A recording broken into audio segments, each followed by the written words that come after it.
Hello, everybody, and welcome back to the stream. How you doing, Valorant? Oh, you weren't here.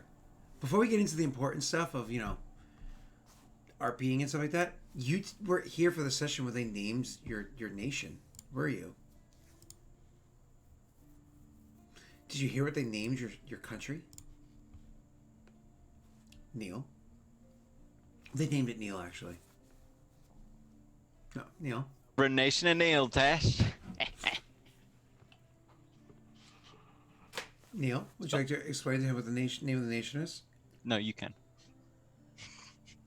The name of the nation is Valorant. Would you like to explain to him the name of the nation, Neil? Jake? Anybody? Somebody? No? All right, then. We'll find out in game when you finally come back to it and hear it in character. So, you guys go walking in and you start immediately going over the battle plan. Now, reminder: the battle plan that you wanted to go with was. I was muted. Sorry.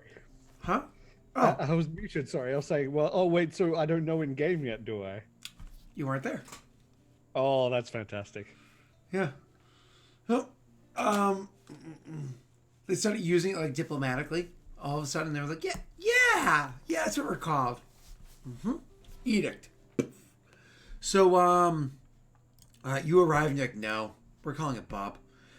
So you guys get to Varen, get to the garrison, and start having conversations about what the plan is. Now, if I remember correctly, the plan was to attack. The attacking plan being, you have the spear fighter, a whole bunch of commodores with spears. Attack. And you have your archers, your crossbowmen, lending aid from behind. All of them are being led by, what's his name there? Leon, General Jaeger, to kind of like be a bit of a distraction so you can get the commander himself. Now, of course, along the way, you did discover a couple of downside things. Just because you cut off the head of the snake, as Jake knows this, as one knows this, just because you cut off the head of the snake doesn't mean that the snake dies. It means the snake continues to fight and kill and murder and kill until eventually whatever it's fighting is defeated, and then they find a new head for the snake. It's kind of like cutting the head of a chicken off. It just grows a new head when it's done. Only way to truly kill them is to truly kill them, because there's almost nothing in this world that can scare them away. So, of course, you're bringing this information to bear, I imagine, at the conversation? Yep.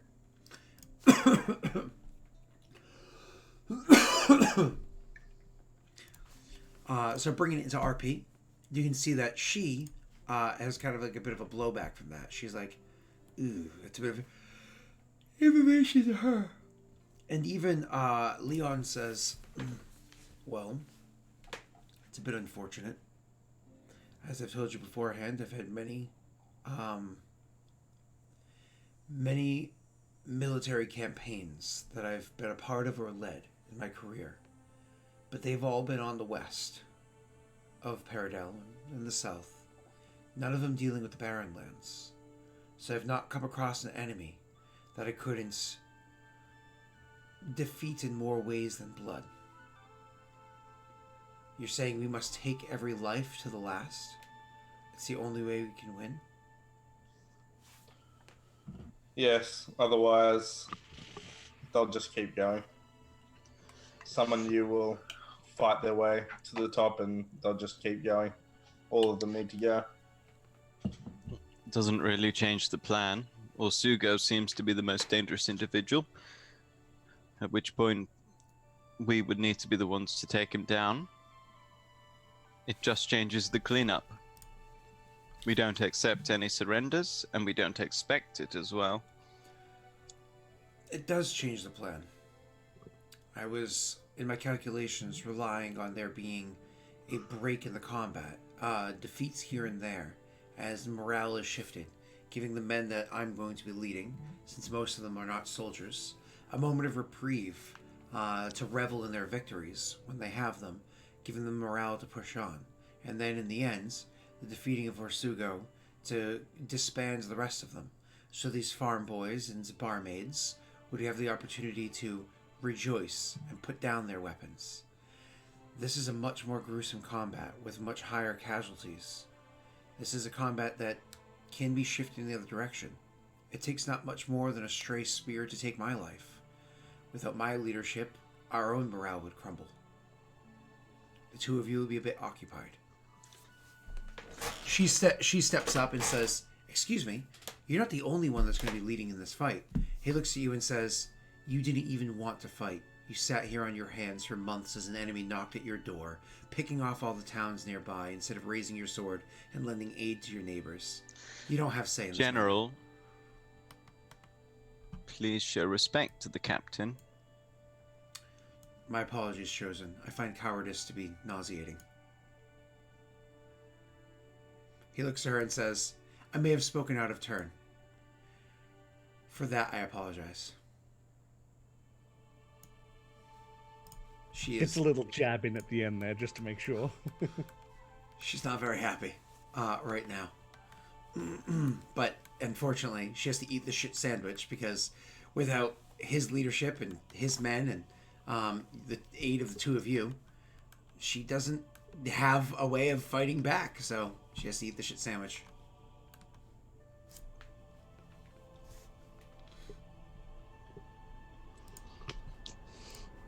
Orsugo has already laid an ambush. He probably wishes to kill us. I don't think he knows much more than killing. He looks to one for confirming, or One would nod, and one says to him, I may have a plan that might give an opportunity, one where their concentration may not be on you for a brief moment. Use it wisely, especially with the crossbowmen. If I'm loud enough and they can all hear me, it may give you a split second to take some shots without their full attention. do you mind my asking what this plan is, or is this something you'd rather keep close to your chest right now, Chosen? He looks at those there in the room, and he says, "I don't wish to do it, but there is one thing, like I said, that the orcs of the Barren Lands fear, and that is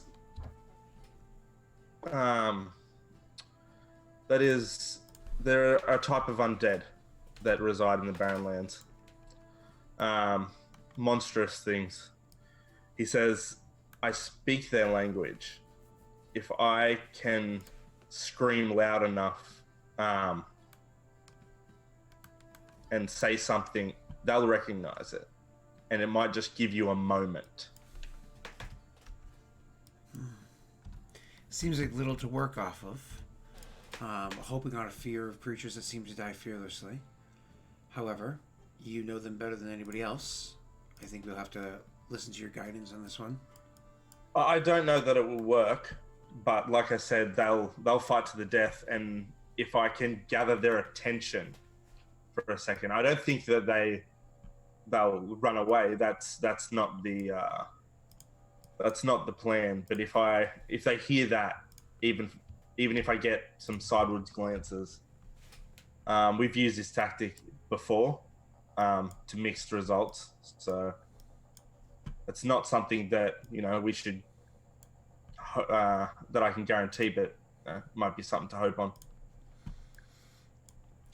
He looks to her and says, "Have you any scouts in the area? Have they done any research? Do we know where they are, what they're doing, anything like that?" She says, "Yes, yes, and no." He turns back to the two of you and says, "We don't have any scouts. We're going to need some. Do I have permission to go and find a few?"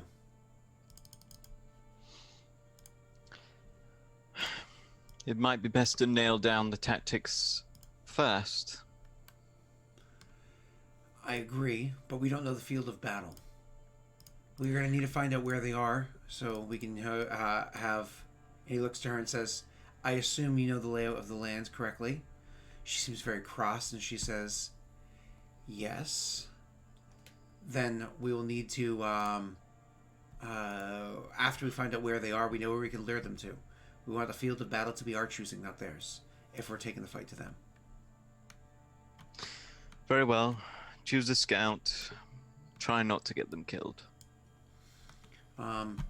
He, does, as you give, like, the order, and he's not in his Curse Fall, he's not in the environment that he's typically in with you guys, he instinctively does, like, a paramilitary, like, and bow.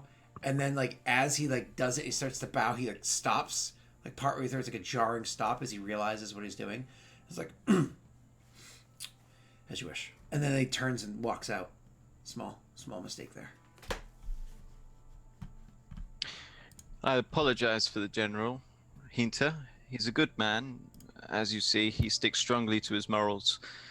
And what he feels strongly most of all is protecting those who cannot protect themselves.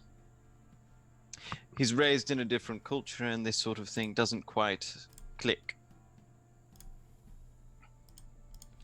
He's kind of an ass.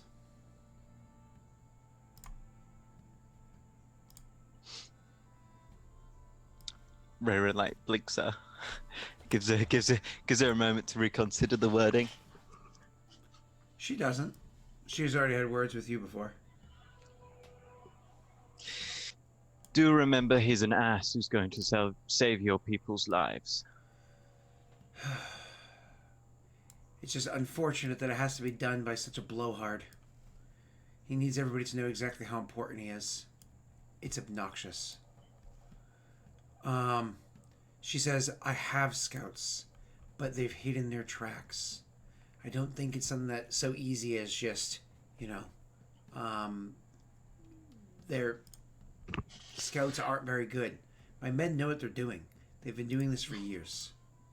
One is an extremely perceptive tracker. He was able to spot their tracks earlier in the woods. However, Leon and I had no inkling that there was an ambush set. If worst comes to worst, one would be capable of finding their camp, I imagine. Possibly. However, it seems strange, like, Barrenland orcs aren't known for being so hard to find. Are they known for being capable of setting buildings on fire with their bare hands? No.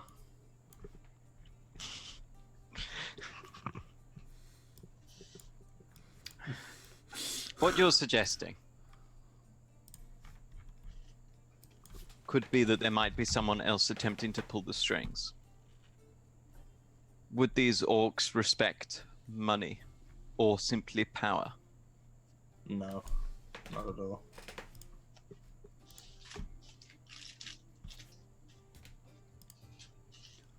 Perhaps Sugo is more intelligent than...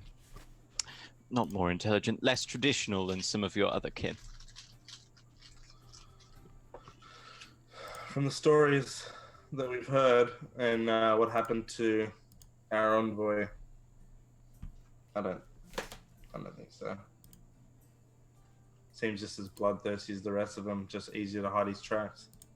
I don't know what this is about him lighting things on fire with his hands.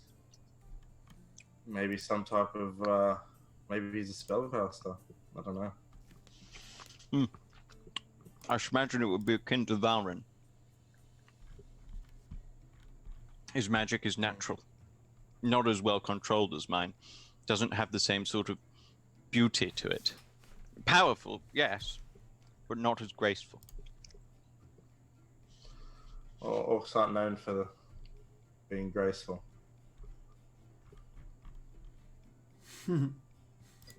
That's for certain. Okay. Hinter, how have the preparations been going? How many people do you have ready to fight? I have 6 armed with proper spears that have been training for some time.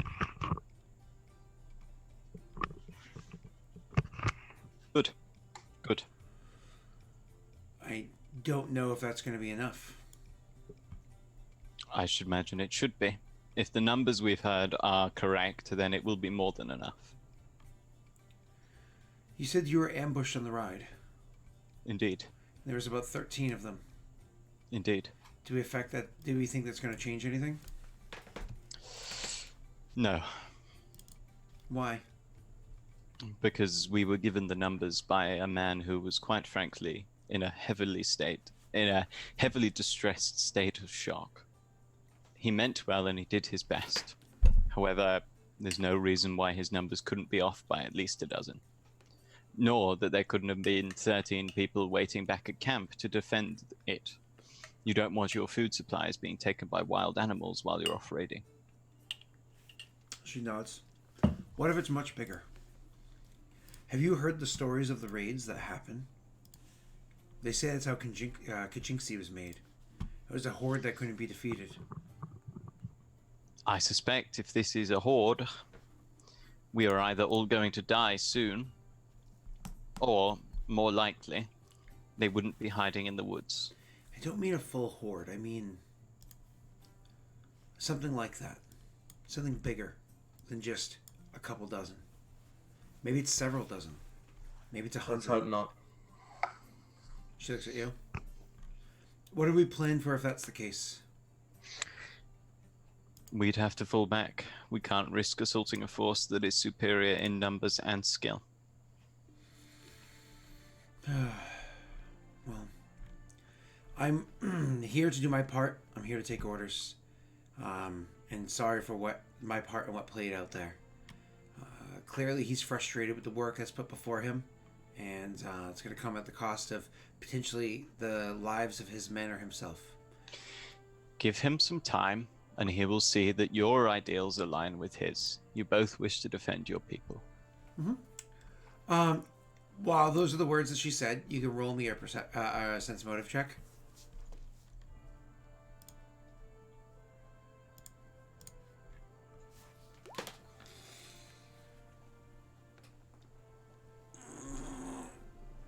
Wasn't sure if one was rolling as well or not. Oh, I can roll. You're a part of the conversation, sir. Excuse me, don't talk to my fellow king like that, Scott. Both of you get it.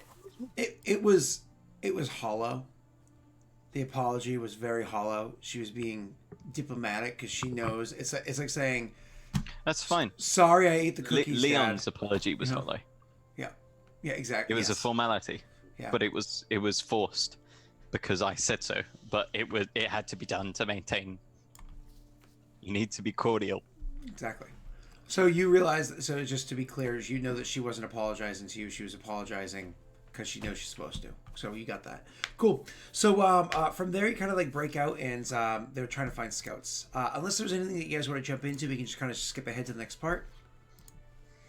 And so the he eventually comes back and he's picked out 3 scouts. One person from the town that knows the area well enough, and 2 of his own guards that are supposed to go. And he says, "I've discovered who's going to go ahead and do the scouting. Unless one of the chosen would like to accompany them, I think that this is the best scouting party for us to work with." Raven would glance at one, but not say anything. I think it's best that the 2 of you... He's quiet immediately once the 2 of you start speaking together. Oh, I actually wasn't speaking. I was just going to say, feeling eyes on him, he just kind of looked towards General Jaeger to see if, he was implying that, I should go. He says, given the situation, I think the presence of the 2 of you here in the city far outweighs the fact that one seems to be, Chosen of the Blade, seems to be rather keen and capable of finding things. I think the morale of the jury rig army that we have here, the militia army that we have here, is going to be a far greater factor in the fight than the field of battle itself. We need men that have clarity of their task and a strong thrust in their strike, not turning tail and running, taking arrows in the back. Very well. Are these soldiers gathered anywhere at the moment? Or are they simply returned to their homes? She looks to you and says, because you guys have been here for hours, it's nightfall. They've returned to their homes. They'll be back in the morning. They might die, so we've been giving them every evening to spend with their wives or husbands, with their children or otherwise. Let's speak to them first thing in the morning, then. Nods. He looks at two of them and says, as she so astutely pointed out, it is now nightfall. Remember, they can see in the dark just as well. Rayron narrows his eyes when he says that. They can see in the dark just as well, if not better, than any of you. Be careful. Be quick. And then he's actually going to hold up his hand to stop them as they turn to go, and looks back at one and says, my apologies, Chosen. May I have a word with you to the side, quick? Of course. Steps to the side with you and says, that night, when you had asked me to join the group of advisors in service of the three of you, we had a couple of drinks, we were a bit loose-lipped, and you informed me of an item that you have on you. If I may be so bold as to ask, let's say they get captured. Let's say they die. At the very least, knowing where it transpires would benefit not knowing anything and losing men. Do you think you could spare? What item are you referring to? The coins that you procured off of the slavers that had Rayron. Oh, I believe we only have 1 or 2 left. But yes, you can have them. Yeah, I've got one. I'd say to him too. Do you think I should go? No. The risk is too high. The likelihood of them dying is far greater than a situation where I want to put one of the leaders in. Not only is it going to raise morale for you to be here, the loss of you would destroy morale. The fight would effectively be over. I fear that the people of Varen might not take too kindly to my presence. I fear that your going would leave would leave Chosen of the Quill without his counterpart. The impact isn't just to those beneath you, but those beside you as well. Thank you.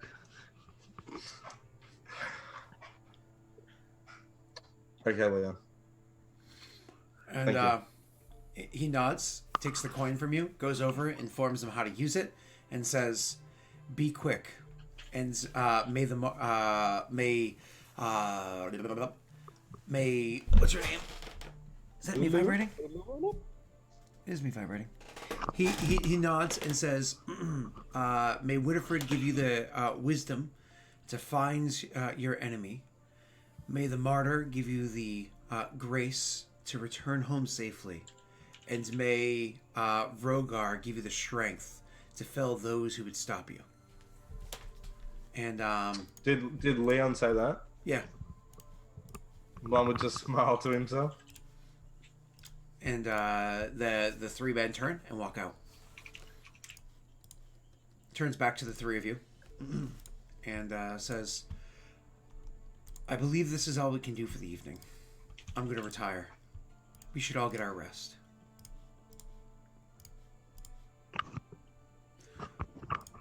Make sure we should make sure the guards are on alert in case we're attacked tonight. What is that? I'm sorry. Make sure that the ink is stacked. Like the town guard are on alert in case a Sugo mounts a raid on the town, knowing that we're here. He nods and says, he nods and turns to her and says, "I believe I have a list of who it is that's in charge. I'll speak to them." Like he meant that as the guy. She's already informed him of who that might be, and he turns to walk out. As soon as he walks out, you can see one of those like. You didn't notice that there was you probably did notice the degree there's a tension before, but it's exaggerated by the release of tension when he leaves the room.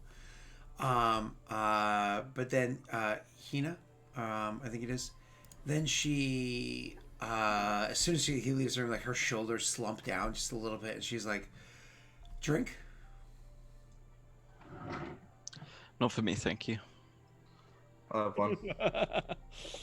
She says, "Just one, one."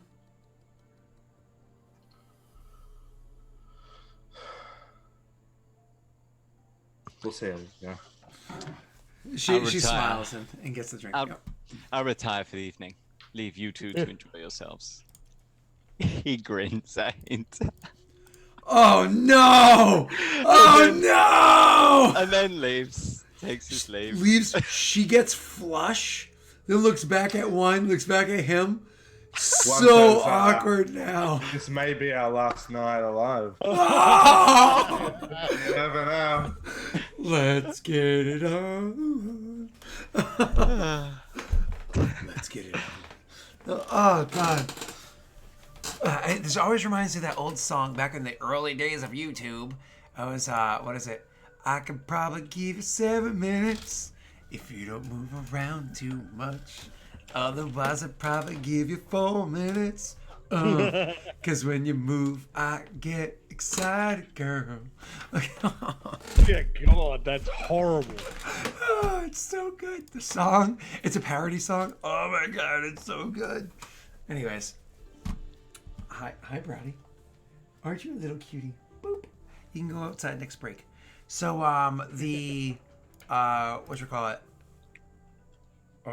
my singing just got her all excited. You know what I'm saying? Hinter, that's who you're talking about. Hinta. So you retire. The two of you drink for the evening. It's super awkward, and then eventually their libations do their due diligence, and she's able to relax a little bit. Roll me a sense motive.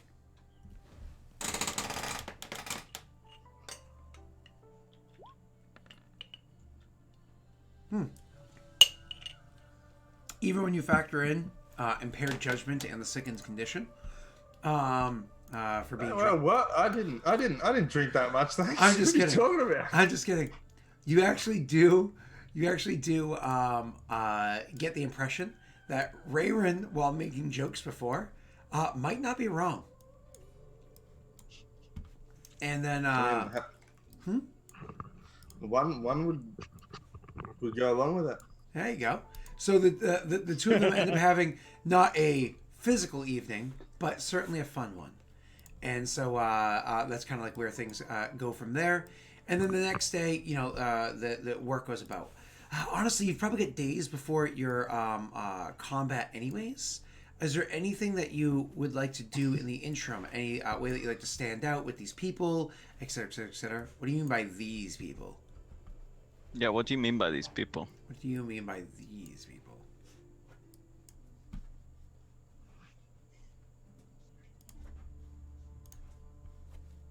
Anything?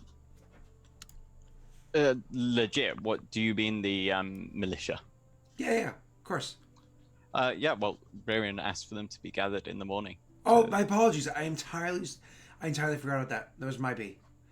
Please, they're gathered in the morning for you to give a Rayron speech. One would be there also because he's got something to say. Of course. Everybody's gathered. This is the members of your army that are around. This is all members of the militia, even if it's not necessarily their day to train, which sounds goofy, but yes, that does. They do have one day off a week at the time. You guys can, of course, change that. Rayron, please, sir.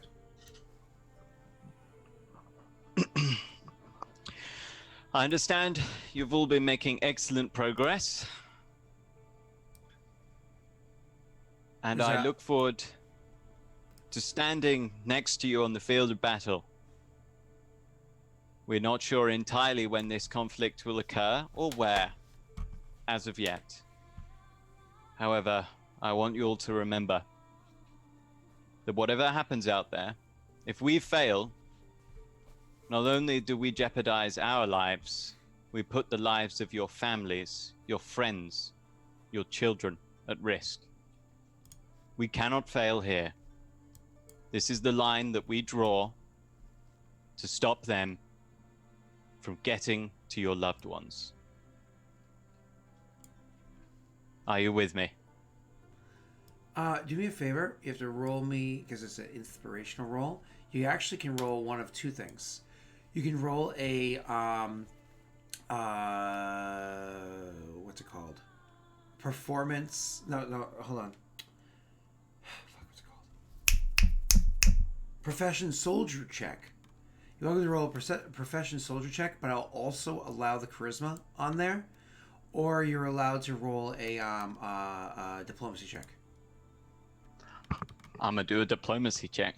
Because you know what I mean by also allow the charisma, so it's like that plus your charisma modifier. But never mind. Do I want to hit the 30 so these guys will not break in combat? Or attempt to hit the 30? More is more. I'm not asking your opinion, devil. I don't mind at all. So if you'd like to try and hit the 30, it'd be better. Because I'm actually thinking that one's little speech after yours might not be the greatest thing to say. He's going to say it anyway. Do you think it's worth it? Yeah, go to ahead. buff up the morale?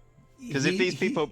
He's saying he might knock it down a few notches. Get it a little higher first, just in case. If these people break, we'll all die.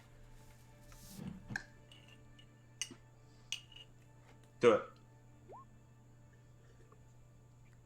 There we go. That's good. There we go. Go ahead. It is your turn there. Nope, sorry, Jake. Good job. You got there in the end.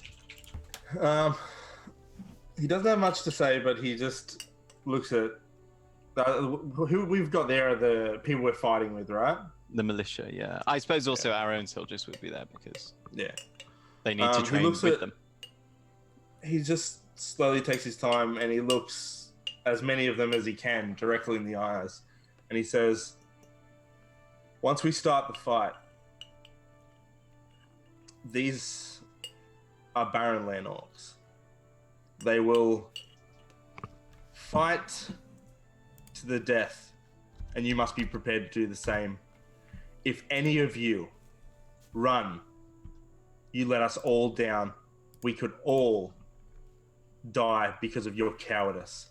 You are all to fight to the death, for if we lose, your wives, your children, your families, they're all done. They will slaughter them all." Yeah, and that's pretty much it. He just kind of stops. Kind of like picking up the tone of the two of you. You have Leon will step forward and say, "These are the chosen of Cursefall, nation to the west. As am I the general of that lands. We bring with us our expertise, our best warriors, and ourselves to engage in this field of battle. As was stated by Chosen of the Blade, you are all to fight. You are all to fight with honor, with dignity, and with courage. Should we find bodies lying in such a way that suggests that you retreated, should we find arrows in your back, you will be noted. The town will know of your cowardice. Your legacy will be that of cowardice. And the memory of you will be laughed upon and then erased from history. But those of you who fight with honor, for those of you that die, and for those of you that live, you've chosen to grab a spear, a sword, a bow. You've chosen to grab your nation by your hands and to put your own life on the line for the benefit of all of your neighbors, for your family. You'll be heralded as the heroes that you are, the heroes that you were born to be. I look forward to fighting on the field of battle with every one of you." And he'll actually give a bow, as a gesture of respect to the people he was just referring to. And then he takes a step back and looks over to Hinta. She looks awkward. There's like a weird pause. One of her feet even comes like a quarter of the way forward, then retreats. She stands there. You hear a very audible sigh.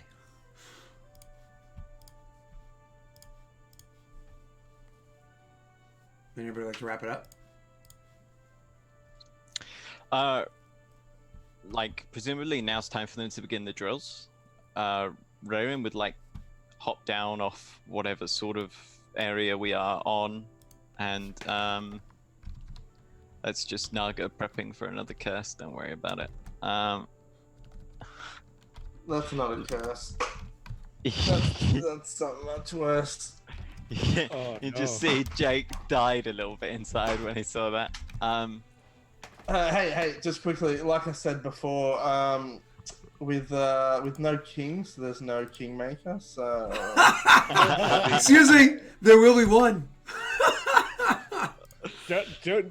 As I said to them in chat, if they die, it leaves me in a terrible position because I'm now the best bargaining chip. Jake, didn't you notice? Didn't you notice the name change? This isn't Aurorum Kingmaker. This is Aurorum King Undertaker. Yeah, Rayron would go down with them, and like this would be craft soldier. He'd like have a chat with some of them, like be like, "Oh no, you're holding the spear not quite right." You know, he'd make his way through, just encouraging, emboldening, making himself known. Of course. And you guys do, of course, all those things, so on and so forth, and kind of filter in. Beautiful. Oh, I forgot to have you roll an intimidation check there. What's your name? Jake. Would you like me to just take a 10? Yeah. Which is the total of what? 22, 24? No, I've got a cool new item that makes it a 24. Cheapers. A 24. He goes, I just take a For 24. You're like, Yeah, I tried really hard to get a 31 using luck dice. He's like, I just take a 24. It's cool. Don't worry about it. And Leon, with his last one, he, of course, is going to make a soldier check. Profession soldier. 24 as well. It's Which going is well. We've emboldened the men and women. Okay. That is some really, really good leadership roles. This is some, like, high-tier leadership shit going on into this combat. That's beautiful. You know what high-tier leadership isn't very good against? Trump cards. That's not necessarily true. Not necessarily true. You're stacking the deck in your favor before the card is pulled out. I just hear like...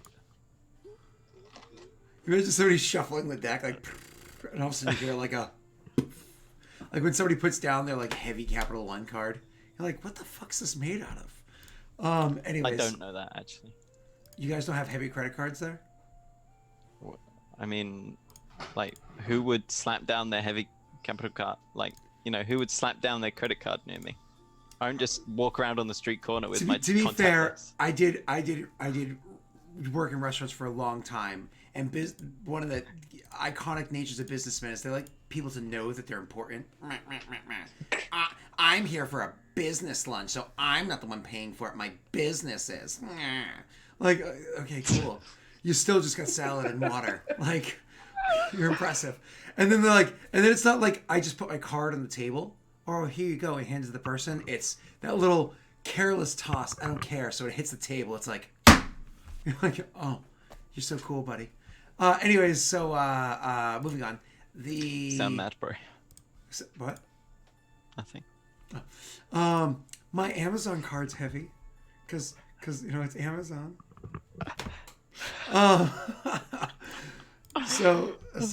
Anyways, you guys make your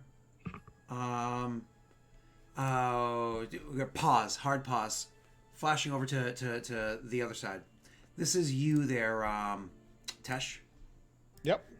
You have about 2 days resting, relaxing, enjoying this the comfort of this home. Honestly, it's a quiet life. Nobody bothers you. Not a single person has bothered you. If you engage in conversation with somebody in town, they respond kindly. Nothing crazy, but they leave you be. There's literally a walking path out the back door and stairs that lead down to a little beach. I'm not saying in the middle of winter you're going out there sunbathing, getting all naked. But maybe, you know, you do dare to remove your boots and stockings and go for a bit of a walk. I love the toe between your feet with a nice heavy cloak on to keep you warm as you're doing so. It's a lake, but it's large enough that it doesn't freeze beyond around its immediate edge. The center is, you know, still has a bit of a sheen to it here and there, like early in the morning, but stays thawed for the most part. It's nice and relaxing. Aside from jumping to the conversation that we're obviously leading to, do you think your character would engage in anything else while in vigil? I don't know. I think mostly he'd be trying to look for differences in the culture. Okay. Like from Perrin he knows to this pseudo Perrin culture. I mean, Walking around, roll me a sense motive, but I'm gonna give you an answer either way. okay. Here we go. 91. You eat shit. No. I want to know. No. You literally eat shit. Okay. So you walking around the area. It's one of those things where it doesn't even take long for you to pick it up. Not long at all. Almost immediate. If you weren't of Paradel, specifically the heart of Paradel, its capital, maybe if you were like somebody from Tasian or especially the Dale Lands, because of how far off they are, you would assume these are actual Perrin of Paradel. But you can tell the differences. For instance, what side of the road they generally walk on in Paradel is different from in Idir. You know what I mean? What the greetings that people give, though it's similar in like, you know, a handshake, the way that the hand clasps over the other, the words that are used are different. You can clearly tell cultural differences right off the bat. It's very, very obvious. Beyond that, the people here, the people in Paradel, there's many types of people, of course, but you can kind of boil them down if you're casting a blanket across the entire huge nation into two categories: the warmongers that live on the border and love the fight pushing forward, and the war ignorants, those that live a life of peace, very far removed from war, don't know anything about it, just kind of like see it in the Herald and whatnot from time to time, or have friends that fought or whatever. Oh, look, did you see this, Clary? It looks like the land's expanded a bit. Oh, you see, I'm glad that you put some money into the stock of iron because they found a couple more at mines. You know, like they're just very much removed from the actual, like the thousands of lives that are cut down along all the borders, more or less every day, if not every week. You know. But here, these are people that enjoy their freedom, very much enjoy their freedom and their comforts, but are also seemingly always on the edge, brimming for war. You walk by the garrison. There are always soldiers in the garrison that are training, sparring with one another, always training. When you watch if you walk by there early in the morning, like, oh God, sunlight, this is so wonderful. Be there for dawn, you can actually see a whole group of soldiers, maybe a platoon or whatever, like a whole group of soldiers, about 50 of them, will in tow, in line, side by side, front to back, jog and run. They leave out the front gates of the city, and because the entire fucking city is walled, out the front gates of the city and go for a run in the lands beyond. They come back a couple hours later, making sure that they stay in shape. The front gates, the walls, the three sides of the city that aren't towards the lake are completely walled, and there's a watchtower that rises high above the wall opposite the lake, kind of the southeastern corner, that rises high above, where there's always people watching. Even in that watchtower, you can see by the formation of it. Imagine like you can at the top of like a steeple of a church, but their platform stands above even this. Or like you can imagine like, you know, a Big Ben sort of a thing. There is a bell that sits inside there. A large bell. We're talking like a Liberty Bell, sort of like a massive bell that sits inside there. Though you've never heard it ring. Not even once. Despite all of that, even just mild conversation with people, like, oh, there's a lot of soldiers here. You guys getting fights often? Oh, no, not at once. Never seen war before. And like this is speaking to a parent who's probably like in their 30s or 40s. You know, they seem to live lives of comfort but always on edge.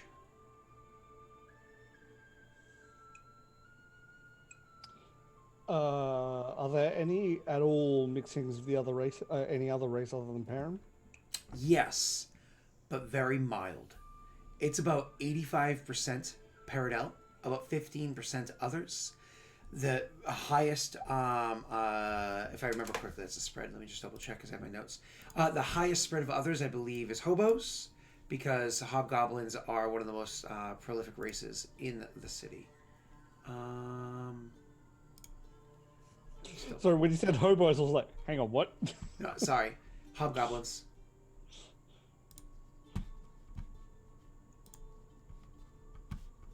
Yeah, it's a little bit less Perrin than that. It's more like 72-73% Perrin and a mix of others. But again, that others includes the biggest secondary race would be hobgoblins, followed by humans, and so on. Like, if you look for a gnome, you'll find one, but they're not like about. If you look for a Hafuwe, you'll find one, but they're not like about. You have to like go on like a racial hunt. As bad as that sounds. Yeah, not the correct wording. Okay. At one point in time, you'll see the probably the oldest Perrin that you've ever seen before. Is having a conversation with others that seem to be leaders of the city. He's an old man. Over 100, clearly. His ears are elongated and sharp. His cheekbones are high. His whole face, what in a human would look gaunt, but on a Perrin looks graceful.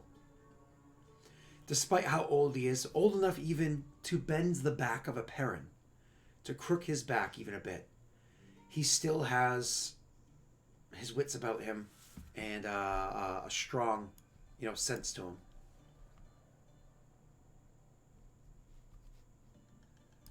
Stands out.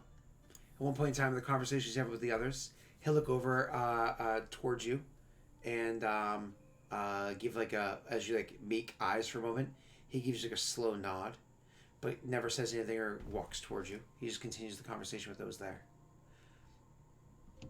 Okay. Do you engage any further with anything else here? Or are you pretty much good with looking about? Do you want to check out the temple?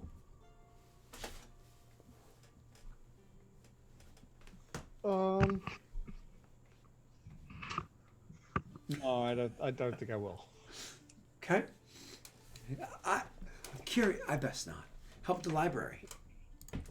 Probably to see what differences there were in what sort of history they have and stuff like that, to see if they've done the same thing as the other Parendale and gotten rid of some of the important stuff. Okay. You go into the library, and as you walk into the library, there's a library that's in the front area. That's kind of like a greeter and whatnot, but they have other tasks that they do as well. That sits behind like a like 3/4 circle desk that kind of faces towards you. I said 3/4 circle. I meant like 3/4 triangle. It's like a triangle, but like the tip on the other end it doesn't finish, so they can come in and out. And says, "Excuse me, hello there." Hello. My apologies. I'm not familiar with you.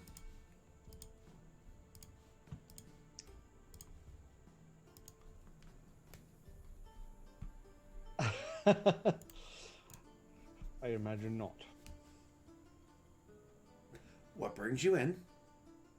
Sorry, my mental blanking. Where was this? In the library. Library. That's right. Yeah, my brain just turned off for a second. I would like to see your history books, if possible. I'm sure you would. Unfortunately, I'm not familiar with who you are, and I could be mistaken. but I don't believe you're a citizen. And this library is exclusively for the citizens of Vigil. Now, of course, that is barring exception. If you have permission.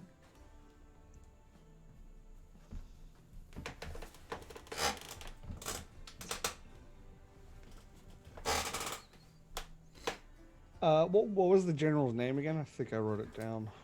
Oh, I didn't. Oops. No. Neither of us write it down. Oh no, I've got it somewhere, but I'll have to remember it afterwards. I'm so sorry. So That's fine. I'll just say the maybe send word to General Burr. See what comes back. He says, "You would like me to send word to him? Are you somebody of import?" Yes. He seems not happy with the fact that some dude he's never seen beforehand, however nicely dressed, is coming in and kind of giving orders. And he's like, "Very well, if you could have a seat over here." And he gestures towards a chair that's kind of like nearby in the room. It's not meant to be like a waiting area, just it's a chair nearby. And he calls over for one of the other librarians, has a discussion. That person kind of takes over the desk, and he goes and leaves. For a while. Eventually, he comes back with the general. It is Cedric. Thank you so much, Green. I can write that down. He comes back to the general, and the general comes up to you and says, "Chosen of the Hearth. Cedric. I'm glad I would say general. Mm-hmm. Well, he says commander, technically, not general. But commander, my bad. He says, I'm glad to see you taking the initiative to walk around and take in the sights of the city. Vigil is a very beautiful place, and I'm glad I can share it with you. I imagine that you're going to be having conversations with the Vigil tomorrow, and she's looking forward to meeting with you. However, I must inform you, and I do apologize, for you to get permission to enter the library, you would have to get that from either the Vigil herself or from Vanessa. While I do hold much command in the city, this is outside of my reach. You'll be meeting with both of the ladies tomorrow." I would rather like to go into the meeting with as much knowledge as possible. It's one of the reasons why I came here. He nods and says, "Very well then." Turns to the librarian that already went and fetched him and says, "Go and inform my secretary that the rest of my day is cleared. I'm going to be entertaining a guest. After you do that, if you could please go ahead, and in fact, actually, before you do that, head over to the inn, the tavern, inn, whatever. Inform them that I'll be coming with a special guest and to make my favorite dish. We should dine appropriately." And you can see they're not going to question the orders of the commander, but they're like, "I've just become an errand boy." and so they leave and go do exactly as requested. Of like yelling at the person on the phone for like a problem with a product. It's like they had nothing to do with it, but you're getting them involved. Yep. God, that's so annoying. I'm not mad at you. I'm just mad at your company. Oh. So I want to talk to your manager. Sorry. We've all No gnomes allowed, Scott. That's not a gnome. That's a privileged person. So a gnome. So I'm just kidding. We've all been there. So moving on, he leads you out and says, "Please understand that we do have laws here, and we adhere to our laws strictly, just as you imagine any nation does, as I'm sure you do in your nation."